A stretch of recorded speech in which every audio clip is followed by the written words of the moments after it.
Aure sacre fames, hunger for gold. It's a weird time to be born. You know what I'm talking about. It turns out that if you go back in time, our current cultural values have never been seen before. This is a time unlike any other. A new way of life, a new human. In this episode, we're exploring the work of Max Weber in his study on modernity. Dehumanization, separation, and disenchantment. These are the challenges of growing up in the 21st century.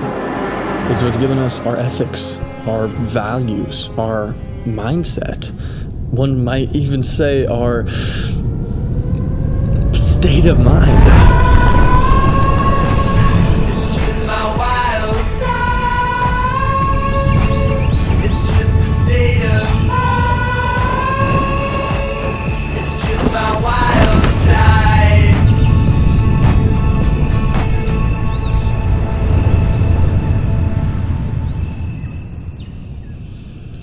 Welcome to the 21st century.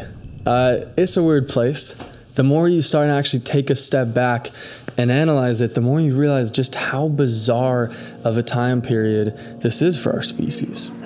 Especially when you realize our entire lives we've known no different. This is the 1977 cartoon Hobbit. I brought it up once before on the video that most of you probably know me from. I've seen this film at least a dozen times. It's no doubt in my personal top 5. When I was a kid, we just only had so many movies, so what we had was on repeat. I remember hearing Spielberg say he watched Lawrence of Arabia 8 times when it came out. He had even less movies. Well, what about now? Now, in the same bed you wake up in, you've access to over 250,000 movies.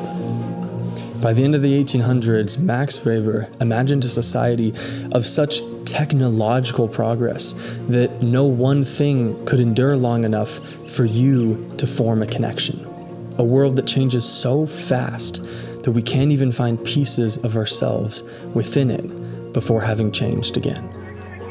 Music once only looked like this, and then this, and now this. Celebrities were once these people, then these, and now this. Even something like memes once lasted well over a year in 2012, a few months back in 2018, and now they're so rapid they've almost entirely disappeared.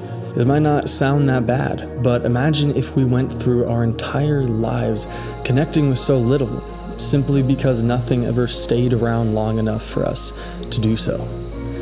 This is the first challenge of growing up in the 21st century. I remember in 2nd grade picking up a book on the tectonic plates, and I was like, what? It blew my mind. I couldn't believe people didn't just walk around in disbelief that there was moving lava beneath us. It was crazy. Jose Ortega says that all scientific pursuits started from enthusiasm and curiosity. There's so many things in our natural world that are truly incredible when you first hear about them. There's other planets, there's other stars, there's humongous stars, there's black holes, there's something known as a light year. This stuff is incredible. I've noticed that all of the wonder in my life has been a byproduct of learning. This is where I mentioned the first ever legit partnership this state of mind now has. For a lot of you that have been asking, how you can support me in this project, I'll offer you a direct way to support me. I've been reading summarized books lately on an app called Shortform.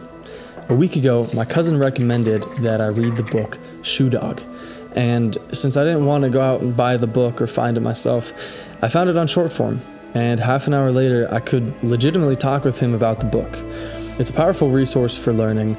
They even now have an AI tool that will summarize whatever you're looking at on the internet, whether that's a video, text, images, anything, which is pretty sick. It's useful. Having full access, I've been reading Alan Watts, some Eckhart Tolle, Dan Harris. It's pretty amazing that something like this exists. And honestly, if you do want to support me, and this does quite a lot, All you have to do, takes 30 seconds, is go to shortform.com/SOM. You'll get a free full access trial and a discount on their annual subscription. So if you want, it's the cost of one book a month and you get access to thousands. Let me know what you end up reading.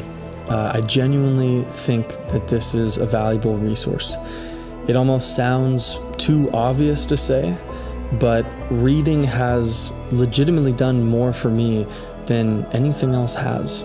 Like I said, it's given me feelings of curiosity and awe with our world. Learning is natural. It's made me start to wonder if only the natural universe is enchanting to us. Right now, a person 5,800 miles away just received a message. And you're probably expecting me to say, how crazy is that? But we never think about how crazy it is. On the low end, we each send something like 133 texts per week. Well, think back if you ever marveled at one of those texts you sent this week. What about driving your car or working in front of a screen? And I'm not saying you should be blown away by this. I don't know how the hell that this works, but we just don't feel as enchanted with this as we do about our natural world. Take something like the Northern Lights, which are completely explainable and understood. We all know how it works, yet no matter what, when you see them, they'll take our breath away. What I'm saying is that our sense of wonder comes from the natural world, a place that we've never been further disconnected from. Society will always be in the process of achieving a more complex state that will still feel normal. Ortega said that all scientific pursuits started from enthusiasm and curiosity. Well, what if nothing in our world is mystical enough to us anymore to provide curiosity? We no longer look for essence, but rather measurable properties. We don't ask why this is the way it is or how it is the way it is, just that it's this temperature, it's this size, this age, on to the next. Many philosophers agree that wonder is the greatest of emotions, something some of us might have not felt in a long time. Demystification is a legitimate crisis. Having everything looked at empirically, a loss of the natural world, and everything explainable all of a sudden has created a world void of mystery. The second challenge of growing up in the 21st century.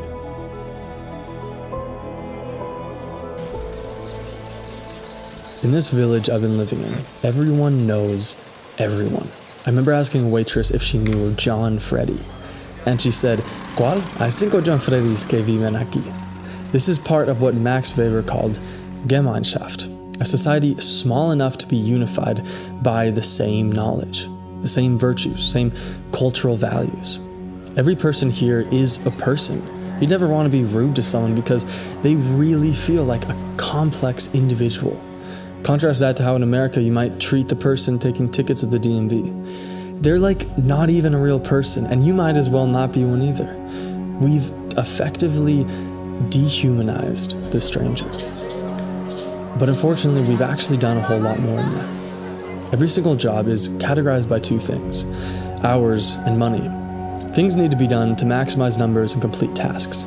It's impossible to describe your work without using the word need.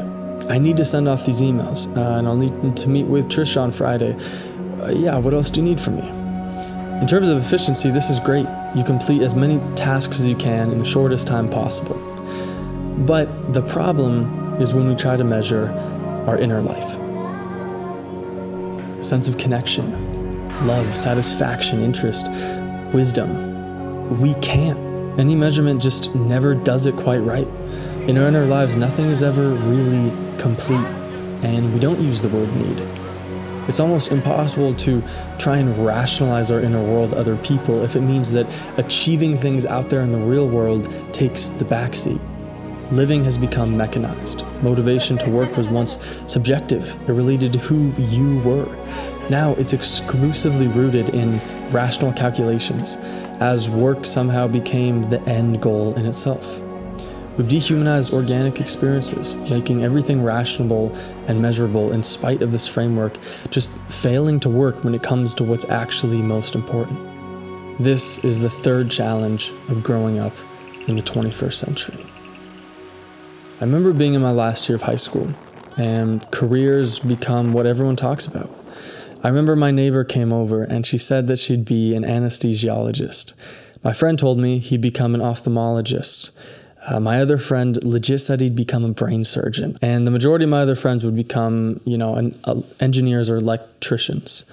That year, I never met a single person who, in the same sense they didn't introduce this new career, justify it by their salary.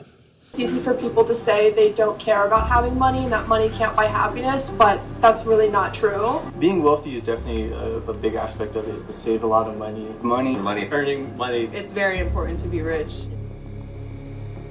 Max Weber was correct when he said that self-worth and dignity was what we wanted. But in modernity, the accumulation of wealth is the only way to receive it. This isn't a theory. When I told people that I'd be a filmmaker, a YouTuber, or director of a nonprofit, every single person asked me if I could make a living from it. In my experience, 100% of my friends only had to justify their career by its salary. No further questions, but I couldn't. Every one of my conversations ended on some vague, unimpressed note. In the past, even if you were a shoemaker, we all used to have a vocation from God. Humans are creatures of vocation. We had morals. You expressed these morals, and auri sacre fames used to be a bad thing. With no spirit and no enchantment left in the human experience, all we were left with was the physical. We set our aims at world mastery, a life designed by labor, a culture which has never existed in any human civilization. Orienting ourselves towards labor would always feel unreasonable, and yet we do it anyway. In the last episode, I said I used to have dreams of retiring in my 20s and reading philosophy. Well, while I genuinely longed for this to be an aspiration of mine, it was really just a craving to escape to a utopia that no longer existed. To find transcendence through a virtuous act of which I would be the only viewer. All of this has led me towards a system of ethics with the potential to surpass the circumstance that I was born into. And we'll explore it in the next episodes. But in what other ways is modernity unique? I don't know if you've checked, but we got a pretty fire comment section. So feel free to add, what has growing up in the 21st century meant to you? I'd love to hear. And again, if you're interested in learning and you'd like to support me, grab that full access free trial below. Let me know what you think. I'd love to hear about it. I'll see you in the next episode.